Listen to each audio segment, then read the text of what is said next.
우리는 밤에만 걷기를 나흘 밤을 계속하고 나서 비로소 국도를 벗어났다.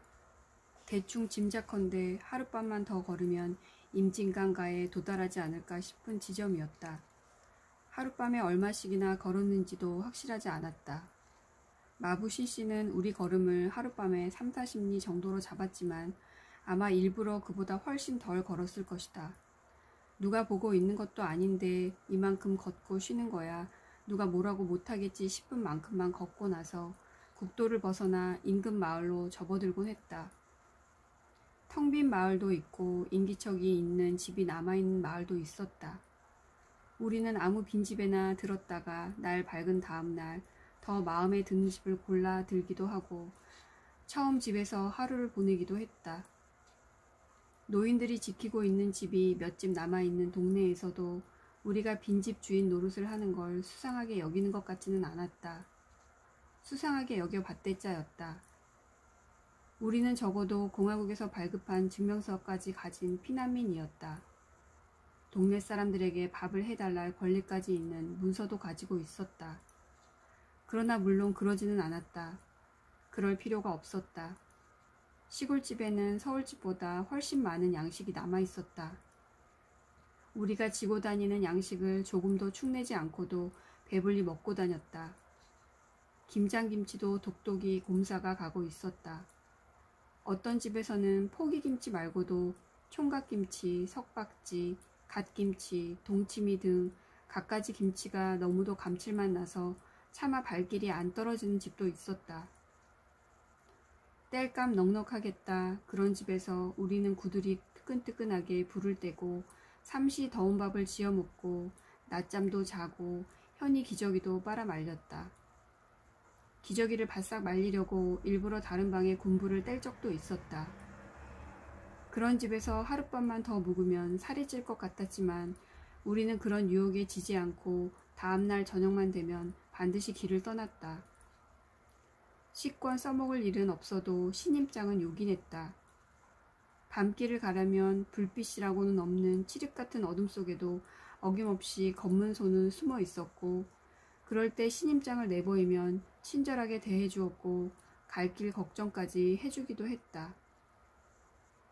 때로는 우리가 방금 서울에서 떠나온 줄 아는지 서울의 전황을 근심스럽게 묻는 앳된 인민군도 있었다. 대개는 보여주기만 하면 무사통과였지만 자기네들이 가지고 있는 서류에다 우리의 신원을 기록해 놓고 보내는 데도 있었다. 그런 절차들이 마치 함부로 이탈할 수 없는 궤도를 통과하고 있는 듯한 기분이 들게 했다. 가장 바람직한 건 우리가 자는 사이에 소리 없이 전선이 우리 위를 지나가서 밤사이에 바뀐 세상을 맞을 수 있는 거였다. 우리는 어디서 밤잠을 자든 낮잠을 자든 이런 소망이 자는 사이에 이루어지기를 빌면서 잠들곤 했다. 우리 세 몸뚱이 추위를 가리기에 부족함이 없다고 해서 온전한 마을만 있는 것은 결코 아니었다. 특히 국도 연변마을의 파괴상은 참담했다. 꽤 큰 마을이 장독만 남겨놓고 잿더미만 남은 데도 있었다. 초가집이 불타 가볍고 고운 잿더미로 폭삭 내려앉은 집터를 지키고 있는 장독대의 아름다움은 너무 천연덕스럽고 기품이 있어서 홀령이 깃들어 있는 것처럼 보였고 그 마을의 고요는 묘지의 그것처럼 유구해 보였다. 평화로운 농촌을 이렇게 철저하게 파괴한 게 미군의 폭격이든 인민군의 방화이든 있거나 용서한다면 인간도 아니라는 생각이 들었다. 그러나 평화의 이름으로도 용서할 수 없는 이런 정당한 분노가 바로 인간다움 일진데 어찌 이 땅의 평화를 바라겠는가 싶은 것도 우리를 혼란스럽게 했다. 기저귀를 구들장에 말리는 것보다 밖에다 내넣는 게 훨씬 더 잘 마르게 생긴 햇살 도타운 날이었다.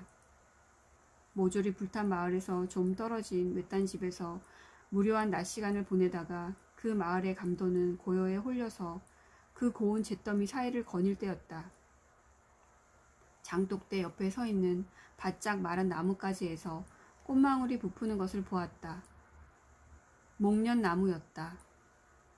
아직은 단단한 겉껍질이 부드러워 보일 정도의 변화였지만 이 나무가 봄 기운만 느꼈다 하면 얼마나 걷잡을 수 없이 부풀어 오르리라는 걸 알고 있었다. 그 미친 듯한 개화를 보지 않아도 본 듯하면서 나도 모르게 어머 얘가 미쳤나봐 하는 비명이 새어나왔다. 그러나 실은 나무를 의인화한 게 아니라 내가 나무가 된 거였다.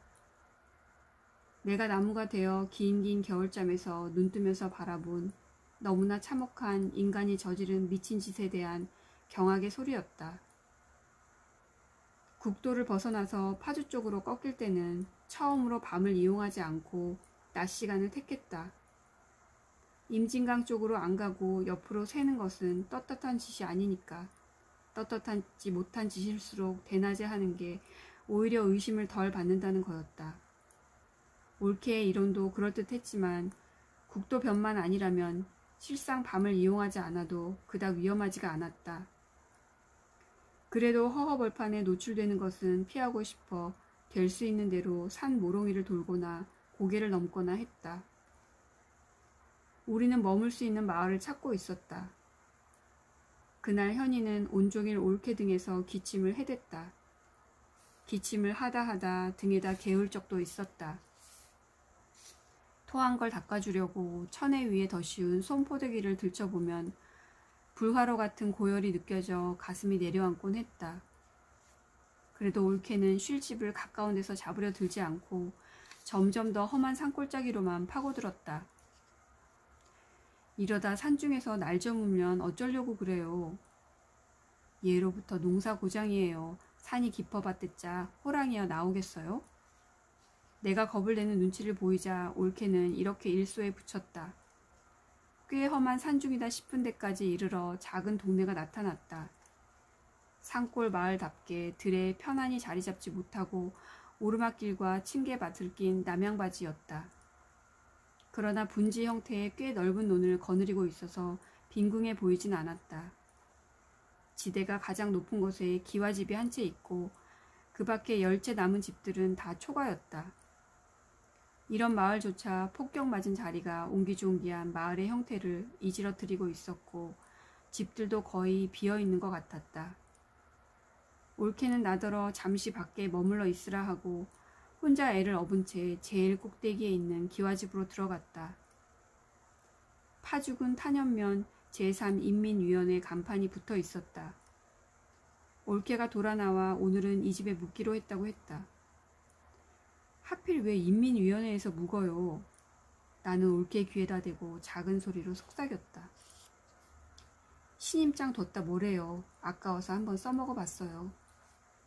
올케는 웃지도 않고 이렇게 말하고는 인민위원회는 사랑채에 있고 안채엔 주인 할머니가 한 분 남아 계신데 정정하고 화통한 분 같아 마음에 들더라고 덧붙였다. 북쪽으로 가는 중인데 어린 것이 아파서 며칠 머물고 싶다고 인민위원회에 도움을 청한 모양이었다. 시골은 어수룩한 데가 있어서 우리가 가진 증명서를 보더니 당원 가족쯤 되는 줄 아는지 쩔쩔매면서 서울 쪽의 형편을 이것저것 알고 싶어 했다. 몇 명 안 되는 중년 남자들은 무슨 일을 한다기보다는 서로 의지하려고 모여 있는 것 같았다. 간판만 그렇게 붙여놓았을 뿐 상부와의 연락은 이미 끊어진 상태가 아닌가 싶게 불안하고 줏대라고는 없어 보였다. 주인 마님은 올케가 말한 대로 기운차고도 당당해 보였다. 이 난리통에도 부리는 사람까지 거느리고 있었다. 마님 시중을 드는 행랑 할멈이 훨씬 더 추비하게 늙어가지고 기역자로 굽은 허리로 기어다니다시피 하는 게 명색이 인공치아인데 어떻게 저런 주종 관계가 가능한지 신기했다. 신임장을 이용해서 인민위원회로 하여금 마님에게 우리의 숙식을 부탁하도록 한 이상 식권도 떼어주어야 하지 않을까 하는 생각도 들었다. 그러나 마님의 태도가 하도 대범하고 권위 있어 보여서 당분간은 눈치만 보기로 했다. 마님은 올케가 현이 기저귀를 갈아주고 젖을 물리는 걸 보고도 그놈 잘생겼다 말 한마디를 안 하고 무슨 물건 보듯 했다. 그러나 현이가 기침을 몹시 하느라 애써 먹은 젖을 다 토하는 걸 보더니 벽장에서 호두를 두어 알 꺼내 할멈에게 내주며 호두 기름을 내 먹이라고 했다. 할멈은 말없이 윗목에 있는 다듬이돌 위에서 방망이로 호두를 깨뜨려 가지고 부엌으로 나갔다. 나는 부엌으로 따라 나가면서 할멈에게 우리가 가지고 있는 곡식을 밥 짓는 데 보태고 싶다고 말했다. 할멈은 호두 속을 도마 위에서 칼자루로 대강 부수면서 우린 그렇게 인심 사나운 집이 아니라고 했다. 나는 할멈이 이 집을 대표해서 우리라는 말을 쓸 자격이 있는지 의아하게 여기면서 엉거주춤하고 있었다. 무쇠솥에서 누르스름한 기장조를 넉넉히 넣어 얹은 밥이 구수한 냄새를 풍기며 뜸 들기 전에 할멈은 작은 종지에다 잘게 부순 호주 속을 담아서 그 위에 얹었다. 밥이 다 된 후에 쪄낸 호두를 배 보자기로 짜니까 작은 술로 한 숟갈쯤 되는 맑은 기름이 나왔다. 많이 해본 솜씨였다. 잠들기 전에 먹여 양약처럼 뚝 그치게 할 순 없어도 기침 소리가 한결 부드러워질 테니까. 어린 게 말을 못해 그렇지 목구멍이 얼마나 아플까? 아마 갈라지게 아플 거구먼. 세상 잘못 만나. 마님이 말끝을 흐렸다. 곰살 굳진 않지만 인정스러운 데는 있는 마님이었다. 그러나 마님은 안방에서 독상을 받으면서 우리는 행랑채에서 할멈과 같이 먹도록 해서 우리의 자존심을 상하게 했다. 잠도 행랑방에서 할멈하고 같이 잤다. 도배장판이 깨끗한 방이 여기저기 비어있는데도 군불 넣고 자란 소리를 안 했다. 비록 빈집털이를 해서일 망정 우리 힘으로 먹는 문제를 해결하는 게 얼마나 마음 편한지 몰랐다. 그러나 올케는 아이가 아프고부터 부쩍 사람을 의지하고 싶은 것 같았다. 그런 불평이 조금도 없었다.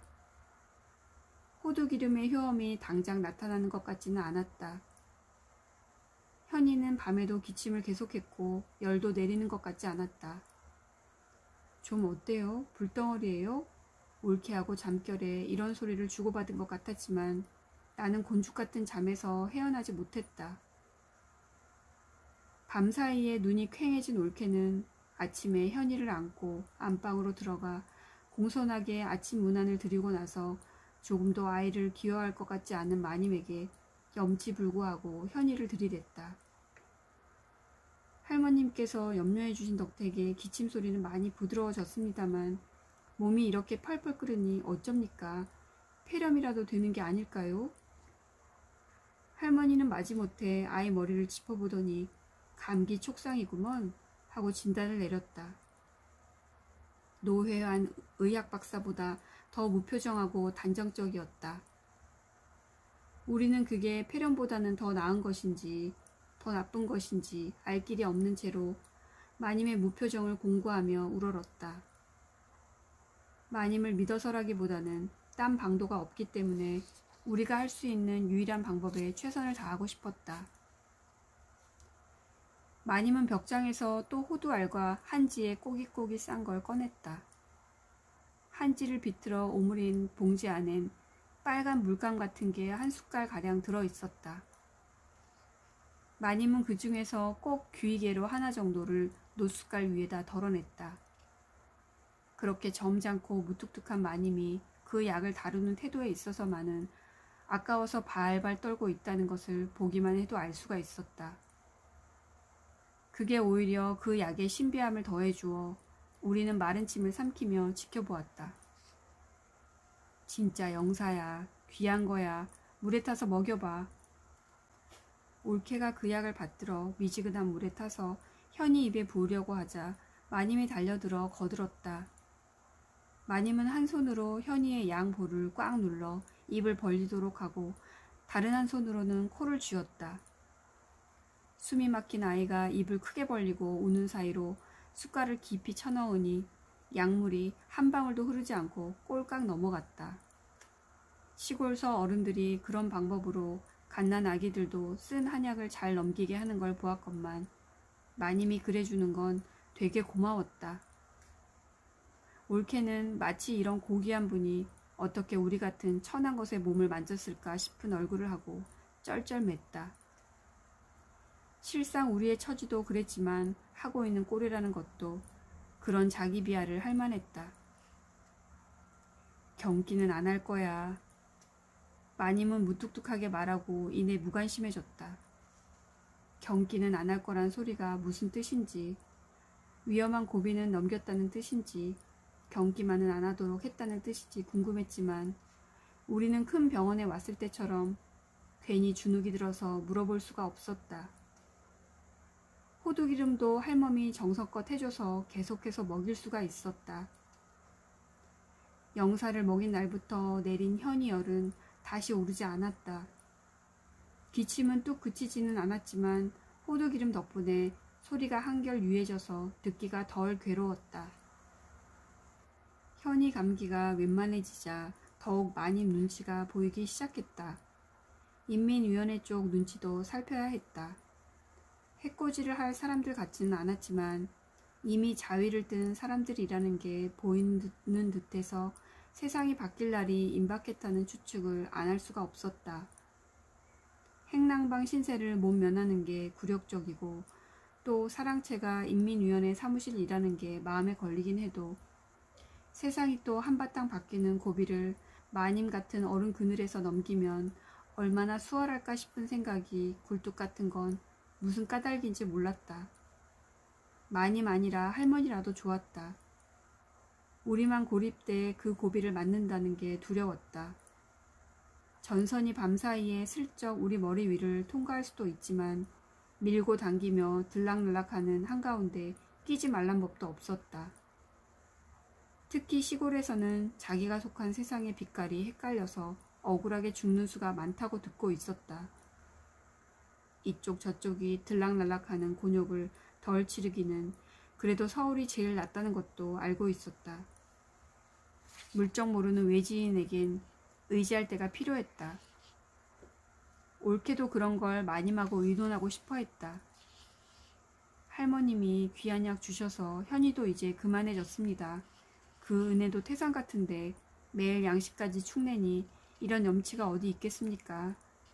이제부터는 주의 양식을 보태든지 따로 지어 먹으면 어떠하겠습니까? 올케가 남루한 행색에 어울리지 않게 얘를 극진히해서 마님한테 의논을 했다. 내 집 양식 축내기 싫으면 뭐하러 내 지붕 밑에서 잠은 자나? 널린 게 빈집인데. 마님의 대답은 간단하고도 명쾌했지만 우리는 얼른 알아먹지를 못했다.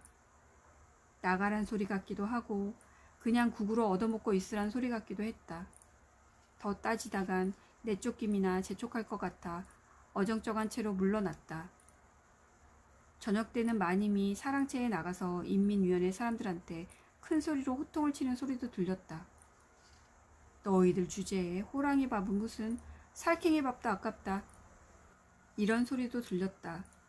하도 못 알아들을 소리라 궁금하여 잠자리에서 할멈한테 마님이 그 사람들한테 그래도 되는 건지 물어보았다. 실은 알고 싶은 게 많았지만 아랫사람을 통해 뒤로 염탐하는 것처럼 보일까봐 참고 있었던 것을 처음으로 물어본 거였다. 글씨 그게 뭔 소릴까? 또 산으로 들어가겠댔남? 그것들이 또 산으로 들어가겠다고 했으면 이놈의 세상이 쉬 또 뒤집힐란가? 그럼 그 사람들이 산에 있다 나왔단 말이에요? 죄다 그런 건 아닐게야. 아르마리로 네 집에 숨어 있다 나온 사람도 있겠지 뭐. 산에 있었으면 할머니 빨치산이에요. 잘 알지도 못하고 그런 말씀 막 하는 거 아니에요. 몰라 그건 나도. 그렇지만 그것들은 그럴 주제도 못 될걸. 이 댁하고는 다 촌수 닿는 사람들인데 여름에 다니던 직장에서 빨갱이 짓이나 좀 했나벼. 여기 면회 나가서 한 사람도 있고 국군 들어오고 나서 청년단이랑 경찰에서 얼마나 붙들려 다녔다고. 그런 걸 마님이 뒷산에 감춰두고 밤 날라다 먹이고 그러셨거든. 나도 그런 심부름 꽤 했지만 동네선 다 알고도 모른 척했어. 외지 사람 눈 때문에 숨어 살았지. 여기 사람들이야 뭐 한 식구 같은걸. 그런데 왜 그렇게 몹시 야단을 치실까요? 아직은 슬슬 달래시지 않고. 구렁재 호랑 할멈이 누굴 무서워하남? 하고 싶은 말을 못하게. 그 동네가 구렁재라고 했다. 혹시 구름재가 아닐까 해서 다시 한번 발음을 시켜보았지만 역시 구렁재였다. 할멈의 설명인즉슨 마님이 이 기계 유씨가 대부분인 시종마을에서 가장 웃 어른이고 직계 자손만 30명이 넘는 데다 가산을 크게 일으킨 장본인이고 기가 세서 인근 동네에까지 구렁재 호랑 할멈으로 알려져 있다는 것이다. 그러나 자손 창성하고 유복해서만 그렇게 당당한 건 아니라고 했다. 자손이 많으니 무슨 자식은 안 나왔겠소. 영감님은 소시적에 무슨 일을 하다 그랬나 모르지만 일본 순사한테 잡혀가 흠씬 두들겨 맞고 나온 적도 있다는데 자식 중에선 외놈 앞잡이도 나오고 면석이도 나오더니만 해방되고는 또 빨갱이도 나오고 의용군도 나오고 빨치산도 나오고 국군 장교도 나오고 공무원도 나오고 빨갱이 잡는 형사도 나오고 오롱이 조롱이라 얘. 어쩌겠소. 지 되고 싶은 대로 돼야지. 자식을 겉을 낳지 속을 낳소? 그래도 마님이 장손만은 내리 꽉 잡고 농사에서 조금도 한눈을 못 팔게 했으니까 가산을 이만큼 불궜지. 생각해봐요. 몇백석 허는 데다 자식들이 빨갱이도 있고 흰둥이도 있으니까 어떤 세상에 와도 겁날 게 없는 기라요. 당장 국군이 들어온데도 마님은 여전히 큰소리치고 살 테니 복도 많지 뭐요. 이 마을도 마님 덕 많이 봤다오. 폭격 맞아 죽고 의용군 나가 안 돌아온 이는 있어도 우리들끼리 빨갱이다 반동이다 하여 서로 총질하다 죽은 이는 하나도 없으니까.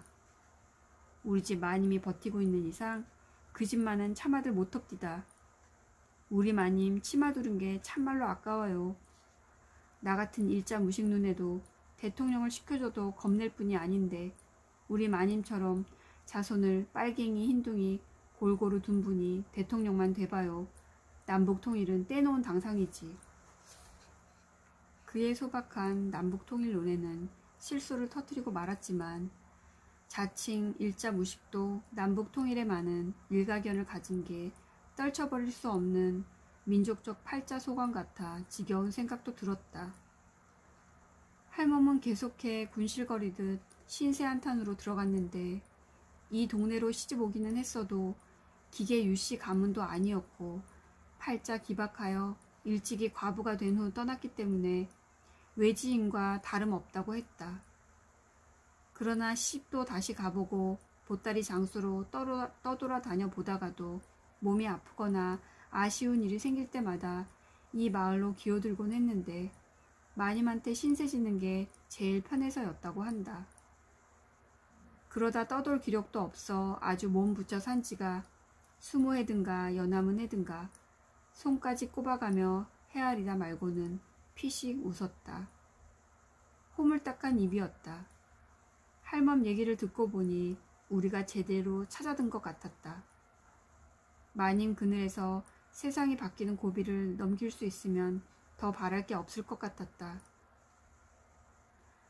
다음날 올케는 마님한테 전날의 무례를 잘못했다고 빌고 우리가 여기까지 흘러들게 된 까닭을 숨기지 않고 털어놓았다. 마님은 쓰다 달다 말이 없었다. 어쩌면 그런 얘기라면 넌더리가 나는지도 모를 일이었다. 우리가 모르는 사이에 인민위원회 간판도 없어지고 사랑채가 괴괴해졌다. 그 집 빈방엔 옛날 거지만 소설책도 있어서 시간 보내기가 한결 수월해졌다. 꿈결 같은 평화였다. 거의 매일같이 마님이 호두를 2알씩 내주더니만 현이 기침도 흐지부지 멎었다. 그러나 어느 날 아침 마님은 처음으로 넉궁넉궁 2번 현이를 어르는 척 하더니만 우리에게 떠나는 게 좋을 거라고 했다. 청천벽력 같은 소리였다. 그동안 열흘 가까이 보호받고 살았다고 벌써 바깥 세상이 무서웠다. 세상의 정체가 확실해질 때까지는 머물러 있게 될 줄 알았다. 야박하게 생각 마루. 다 댁들 좋고 이 어린 것 안전하라고 그러는 거니까. 이 동네가 아주 고약한 동네라오. 산이 깊어서 지난 가을에도 미처 도망 못 간 인민군이 산으로 들어갔다고 소탕전인가 뭔가 하느라고 이 근처가 온통 전쟁터가 됐었다오. 동네 사람이 상하진 않았어도 집은 폭격 맞은 집보다 그때 불태워진 호수가 더 많을걸? 아마 이번에도 암만 해도 무사히 지나갈 것 같지 않아요. 그러니까 교화면으로 가 있어요. 그 근처선 교화가 옛부터 양민들 피난 고장이라오. 두 강이 만나는 평지라 몸 숨길 때는 만만치 않고 도망가기는 어려워서 전쟁터론 마땅치가 않아서 그럴 거요. 논이 많아서 먹을 것도 많고 인심도 후하다오. 난들 왜 서운하지 않겠소? 젊은 사람들 냄새만 맡아도 어딘데. 마님이 일러주는 말은 간곡했고 우리를 보내기 서운해한다는 것도 의심할 여지가 없었다. 교화 가는 길을 대강 알아가지고 우리는 당장 길을 떠났다.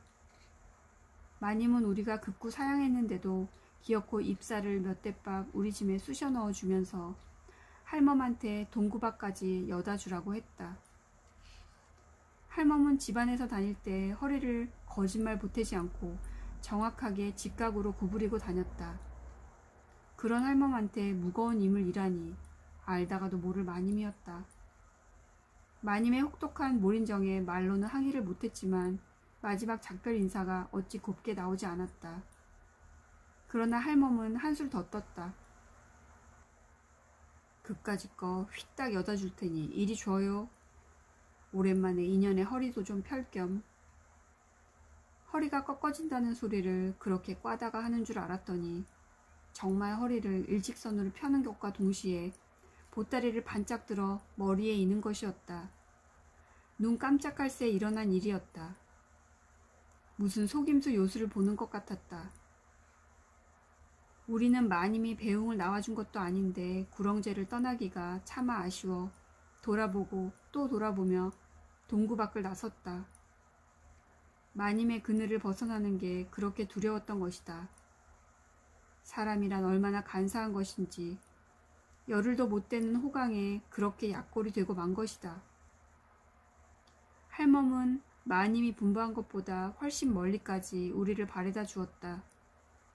그동안을 줄곧 꼿꼿이 일직선을 유지하던 할멈이 임을 우리에게 넘겨주자마자 즉시 꼬부랑 할멈으로 돌아갔다. 나는 그게 너무도 이상해서 아깐 어떻게 그렇게 허리를 펼 수가 있었느냐고 물었더니 할멈이 오히려 이상하다는 듯이 꼬부리고 어떻게 임을 인대요? 그런 재주가 없으니까 펼 수밖에요. 그러면서 호호호 합죽하게 웃는 것이었다. 할멈까지 발길을 돌리고 나니 천의 고화가 따로 없었다. 우리는 행여 누가 돌아오라고 부를 것만 같아 자주 뒤돌아보며 산 모롱이를 돌고 고개를 넘었다. 양지바른 둔턱에 퍼덕버리고 앉아 울케는 아기젖을 물리고 나는 냉이를 캐기도 했다. 밭머리나 논두렁이나 가리지 않고 냉이가 질펀하게 돋아나고 있었다. 가끔 시골 처녀의 머리채처럼 나스르르 하고도 청정하게 돋아난 달래가 눈에 띌 적도 있었다. 엄마 생각이 나서 반가웠다. 케어가 반길 리가 없다는 게 나물 캐는 손을 허전하게 했다. 아마도 봄 기운에 가장 정직하고 민감한 건 현이일 듯 싶었다. 구렁재로 갈 적만 해도 천의 위로 손포대기를 한 장 더 머리끝까지 뒤집어 씌워 가지고 갔었는데 이젠 막무가내로 그걸 안 쓰려고 했다. 두 팔을 휘저어 포대기를 벗어버리고 밝은 세상 구경에 눈을 빛내는 아이의 건강한 볼보다 더 확실한 봄은 없었다.